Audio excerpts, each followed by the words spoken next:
Bueno, seguimos dándole vueltas a lo que el director general de la Organización Mundial de la Salud dijo esta semana, Tedros Adhanom Ghebreyesus, que calificó como muy preocupante el repentino aumento de casos de coronavirus COVID-19 fuera de China. Reiteró que utilizar la palabra pandemia ahora no se ajusta a los hechos, sino que ciertamente puede causar miedo utilizar esta palabra. Entonces, bueno, pues se ha hablado constantemente sobre la necesidad de reportar hechos, de no sembrar miedo, pero bueno, no es el momento, dijo el director de la OMS, no es el momento de centrarse en qué palabra usamos. Eso no evitará una sola infección hoy ni salvará una sola vida. Debemos concentrarnos en la contención mientras hacemos todo lo posible para prepararnos para una posible pandemia, fue lo que dijo el director de la OMS en esta conferencia de prensa que ha sido muy comentada por considerar que debemos prepararnos para algo que puede ya en algún momento considerarse pandemia. Por lo pronto, bueno, hay que detenernos con los expertos en la materia, y yo le aprecio mucho al doctor Carlos del Río, que es un importante epidemiólogo, es un profesor importante de Medicina y Salud Global de la Universidad de Emory en Atlanta. Ya en su momento, Carlos ha tenido trabajo en México en asuntos de gran importancia como CONACYDA, en su momento fue titular de CONACYDA. Y bueno, pues Carlos está desde Emory en Atlanta, siguiendo de cerca lo que está ocurriendo con este COVID-19. Carlos, doctor, gracias que me tomas la comunicación esta mañana. Buenos días y bienvenido. Buenos días, Carmen, gusto estar en tu programa. Igualmente, bueno, desde el lugar donde te encuentras ahora, especializado en temas de salud global, ni más ni menos, además de medicina, de salud global, ¿cuál es el panorama que tú ves desde ahí de lo que está pasando con el coronavirus nuevo? Pues es un problema sin duda alguna preocupante, y es una situación que está cambiando de minuto a minuto. Yo creo que hay que recordar, pues, en primer paso, que si bien hay más de 8,000 casos, ya hay cerca de 2,500 muertes, más de 80,000 casos, perdón, más de 2,500 muertes, el 78% de los casos, el 97% de los casos y 98% de las muertes han ocurrido en China. Es decir, los casos fuera de China siguen siendo relativamente pocos y las muertes fuera de China siguen siendo relativamente pocos. Pero como dijo el doctor Tedros, el director de la OMS, que por cierto le gusta que le digan Tedros porque este apellido es muy complicado. Cierto. Estamos en una situación en donde el número de casos está aumentando en otras partes. Que Corea, por ejemplo, tiene ya más de 1,000 casos. Ha habido un aumento importante de casos en Italia, en Irán. Se acaba de diagnosticar un caso en Brasil. Entonces, este virus está comportándose un poco como influenza y está yendo a distintos países, y creo que la contención va a ser complicada. Entonces estamos pasando ya de la fase de contención a la fase de mitigación, de decir, bueno, ya que llegue, ¿qué vamos a hacer? ¿Cómo nos vamos a preparar para que llegue el virus? ¿Qué vamos a hacer? ¿Qué van a hacer los países? ¿Qué van a hacer los gobiernos? ¿Qué van a hacer la sociedad? Ya bueno, más bien de una realidad que no hay manera de evitar, en pocas palabras. No se podrá, ya rebasó las fronteras de China, aunque no tenga tantos casos el resto del mundo, pero al final de cuentas ha habido un crecimiento también fuera de China de esta presencia del coronavirus. Así es, pero como dijo el doctor Tedros, no llega aún a la definición de pandemia, pero no nos debemos de quedar colgados en si la palabra eso no es. La realidad es que eso está aumentando. Yo lo pienso un poquito como un tsunami. Vemos la ola de tsunami que viene y no sabemos a qué horas va a pegar. Es como un huracán, ¿no? Vemos el huracán que viene, pero no sabemos a qué horas va a pegar en la tierra. Y tenemos que estar al pendiente de que, pues, si pega, estemos listos y estemos preparados. ¿Y cómo nos preparamos como población? La primera es con información, y lo que usted está haciendo en su programa es muy importante, dar información al público. La segunda es, creo que las cosas que podemos hacer hoy en día que son importantes, por ejemplo, lavarnos las manos frecuentemente, cubrirnos la boca al toser o al estornudar, quedarnos en casa si estamos enfermos, si tenemos una fiebre, una tos, un síndrome respiratorio, no acudir al trabajo, no acudir con otras gente para evitar contagiarlas. Y eso no solo es de coronavirus, sino es de cualquier infección respiratoria. Son las cosas que hoy en día podemos empezar a hacer. Y creo que los centros laborales, los centros escolares tienen que empezar a pensar, ok, ¿qué vamos a hacer si esto llega? Vamos a permitir que la gente trabaje desde su casa. ¿Cómo hacemos para evitar gran contacto, podemos suspender las escuelas. México tuvo la experiencia muy importante de la pandemia de influenza en el 2009. México respondió muy bien, y las cosas que México hizo y lo que México aprendió en ese entonces es muy aplicable hoy en día. Es muy aplicable hoy en día. Si estuvieras acá en México, ya lo estuviste en su momento como funcionario, Carlos, si en este momento estuviéramos, ¿crees que México, con la información que tienes desde allá, crees que México está en capacidad de reaccionar, de reaccionar frente a lo que todo indica será inevitable de una presencia de este virus en cualquier parte del mundo? Por supuesto, México también. ¿Estaremos preparados? Yo creo que México tiene todo lo necesario para estar preparado. Tiene muy buenos epidemiólogos. Por ejemplo, el doctor Hugo Gatell, su secretario de Salud, es un extraordinario epidemiólogo. El doctor Mauricio Hernández, que está en el IMSS, es un extraordinario epidemiólogo. Tiene gente muy buena en la Coordinación General de Epidemiología, en el Instituto Nacional de Diagnóstico y Referencia Epidemiológica. Y tiene excelentes hospitales como el Instituto Nacional de Nutrición, de Enfermedades Respiratorias, donde hay investigadores que pueden hacer pueden manejar este tipo de pacientes de manera muy importante. Otra vez en el 2009 con la influenza, pues México dio una muestra al mundo de lo que se puede hacer para contener una crisis. Entonces yo creo que México tiene lo necesario. Y por otro lado, pues está añadiendo, hay medicamentos que están desarrollando, y yo espero que en los próximos 6 a 8 meses tengamos una vacuna contra este virus.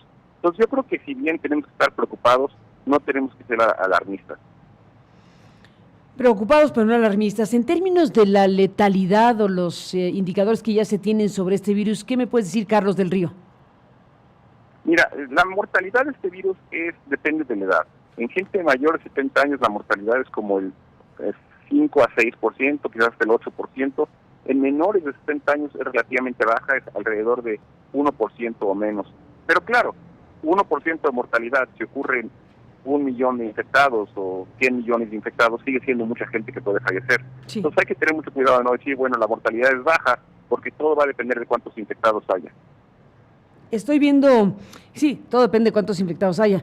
Antes de ir al tuit que subiste el día de hoy sobre la actualización, hagamos un ejercicio, Carlos del Río, te propongo. ¿Qué sucedería con tal número de infectados y qué sucedería con tal otro? Es decir, ¿qué escenarios podrías describir en un escenario u otro? Es decir, no tengo el dato, pero tú sí que eres experto, ¿qué volumen de personas por cada 100,000, digámoslo así, sería un escenario y qué volumen de personas por esa misma cifra sería otro?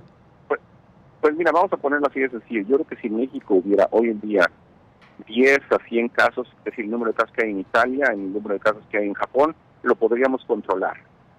Si de repente tuviéramos en la Ciudad de México 1,000 y pico de casos, que es el número de casos que tenemos en Corea, yo creo que estaríamos en problemas serios. Y no es por el número de casos, es por el número de casos, pero es porque simplemente no tenemos la capacidad hospitalaria para mantener ese número de pacientes hospitalizados. Entonces el problema, la gran variante aquí es el número de casos que vienen en un solo momento, y si tenemos o no la capacidad hospitalaria para manejarlos. Uh-huh. Y ese para mí, y no solo es un problema para México, es un problema en Estados Unidos, es un problema en el resto del mundo, la capacidad hospitalaria y la capacidad de respuesta ante un tsunami de casos es lo que va a cambiar mucho. Si el número de casos que se presentan es relativamente bajo, Brasil, por ejemplo, ahorita con un caso lo va a manejar bien. Uh-huh. Si Brasil tiene 1,000 casos, la situación cambia.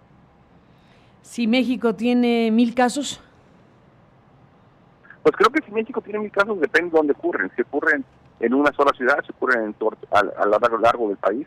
Lo que va a ser muy importante es identificar los casos, aislar los casos y evitar que exista mayor transmisión persona a persona de la enfermedad. Uh-huh. Estamos viendo, Carlos, la actualización que tú mismo compartes con tus seguidores en tu cuenta de Twitter, la actualización del COVID-19, 81,128 casos, 78,000 de los cuales están en China, y los grandes aumentos de casos en Corea del Sur, 1,261, Italia 322 y Japón 178.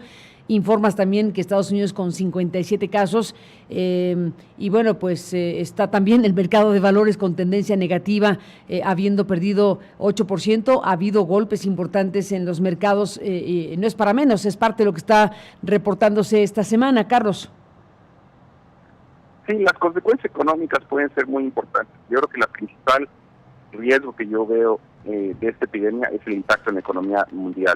porque los mercados ya están reaccionando y puede haber una recesión importante a consecuencia de esta epidemia.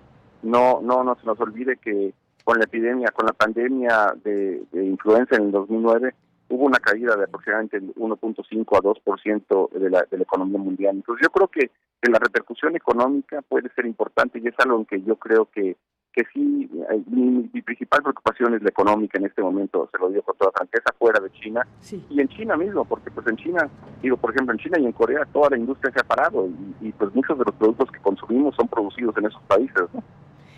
Bueno, ¿cómo se da cuenta alguien que tiene coronavirus nuevo?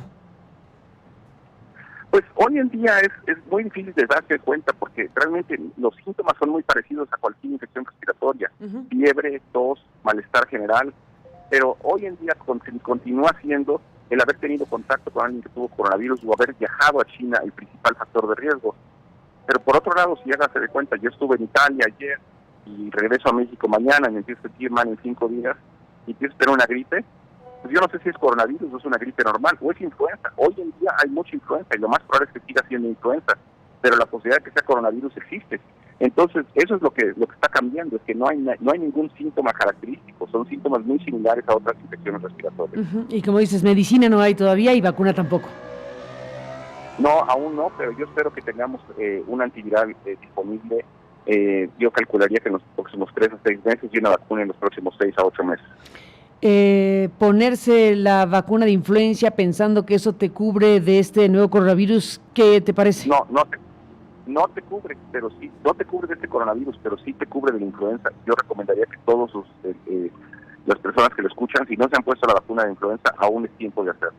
Bueno, las personas de la tercera edad y niños, que es el universo principal, o ya en general. Pues realmente a todo el mundo. Yo creo que no. La recomendación actual es que toda persona mayor de 6 meses debe ponerse la vacuna de influenza. Así. O sea, todos. Así es. Así, todos, para efectos prácticos. Pues Carlos, así es el asunto, es la recomendación que se hace desde tu óptica como médico, como profesor de medicina y experto en tema de epidemias. Pues sigamos hablando, Carlos, si te parece. Es un momento donde se requiere, como bien dijiste, mucha información, estar con un monitoreo permanente de lo que está ocurriendo en el mundo y desde luego lo que en nuestro país pudiera ocurrir en cualquier momento si es que este virus, que como dices, pues ya ahorita más que contención, por lo que estamos observando de China y ya otros lugares del mundo que tienen esta presencia, más que contención hay que estar pensando en qué se va a responder, cómo se va a responder frente a la presencia de este virus en caso de que se presente en un país como México. Así es, yo creo que en este momento tenemos que estar informados, tenemos que estar pensando. Yo les recomiendo a las industrias, a las escuelas, a los centros de trabajo que empiecen a pensar en qué planes de contención, en qué planes de mitigación van a hacer. Bueno, lo dijiste hace rato, si no te importa, valdría la pena retomar estas ideas que has dicho. Bueno, se tiene que estar pensando en si alguien tiene síntomas o algún tema, pues desarrollar proyectos de trabajo en casa. Yo creo que toda persona que tiene síntomas respiratorios, de tos, fiebre, no debe de acudir al centro de trabajo, no debe de acudir a la escuela, debe quedarse en casa. Si los síntomas persisten, debe de acudir a su médico. Yo creo que es muy importante que los centros de trabajo empiezan a hacer planes de cómo se puede hacer trabajar desde la casa a través de internet, etcétera, para evitar que la gente esté en la calle y pensar si afortunadamente pronto vienen las vacaciones de Semana Santa, las vacaciones de mayo, y creo que para las escuelas eso va a ser importante porque va a permitir que los niños no estén en la escuela, pero pues mucha gente está cancelando planes de viaje porque, por ejemplo, ahorita mucha gente está pensando en hoy debo de ir o no a un crucero, debo de ir a Europa, etcétera, ¿no? Exactamente, pues son parte de las consideraciones que las personas en lo individual están haciendo, más lo que los gobiernos y estados también a su vez tienen que estar ya calculando frente a esta presencia del coronavirus. Así es. Así es, pues Carlos, sigamos al habla, te agradezco mucho que me tomes la llamada y sigamos en comunicación. Muy buenos días. Con todo gusto estamos al pendiente, con todo gusto platico contigo otra vez. Buenísimo, saludos, gracias Carlos, hasta la próxima. El doctor Carlos del Río, experto epidemiólogo y profesor de Medicina y Salud Global en la Universidad de Emory en Atlanta.